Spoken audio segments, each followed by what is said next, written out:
Louisville police officer is suing the department alleging discrimination and a hostile work environment. Officer Rob Desroches survived being shot during the 2020 protest. Alexis Matthews sat down today with Desroches, who detailed the mistreatment that he says was directed to him by fellow officers. Alexis?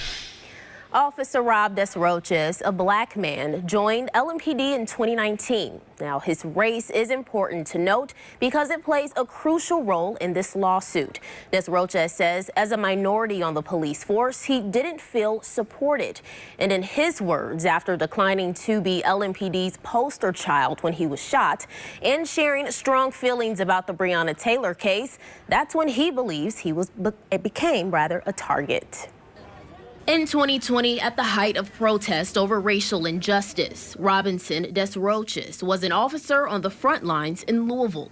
On September 23rd, he was shot while dispersing a crowd of protesters at Broadway and South Brook Street after a grand jury's decision to only indict one officer, Brett Hankison, for the Breonna Taylor raid. To this day, I'm still recovering, and because this is my new normal, of going through these changes with my body, and so I still go to physical therapy and also going to therapy for mental as well. Desroches alleges after that experience, he was re-traumatized by his own department. He's now suing LMPD for discrimination and a hostile work environment. Desroches says his unfair treatment started after he refused to be a public face for recruitment efforts. A black officer shot during the protest, who survived and was happy to be back at work. He was not comfortable perpetuating a false image because the truth was he had had both positive and negative experiences. In the lawsuit filed by his attorney, Sarah Collins, Desroches explains feeling unsupported by LMPD as a black officer and an officer shot in the line of duty. He talks about the pressure to be silent about his experiences and observations of racism, how discussing race or their experiences are betraying the thin blue line, and LMPD rewarding officers who look the other way when confronted with racism, sexism, harassment, or abuse. The suit further explains Desroches' allegations of retaliation, including LMPD ignoring his medical needs and several internal investigations being launched on him. It reportedly started after he firmly stated the true reason he was shot is because LMPD officers killed Breonna Taylor.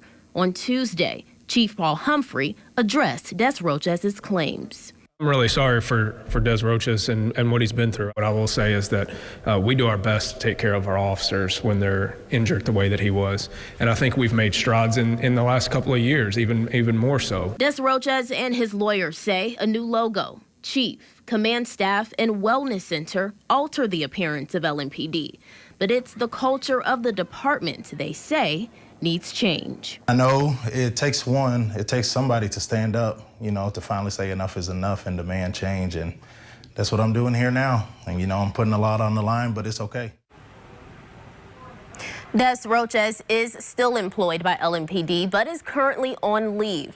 And today I asked the question some may have. If he has such a negative experience at the department, why not quit? He tells me he loves being a police officer and he wants to build bridges in this community, as well as protect and serve. In studio, I'm Alexis Matthews, WLKY News.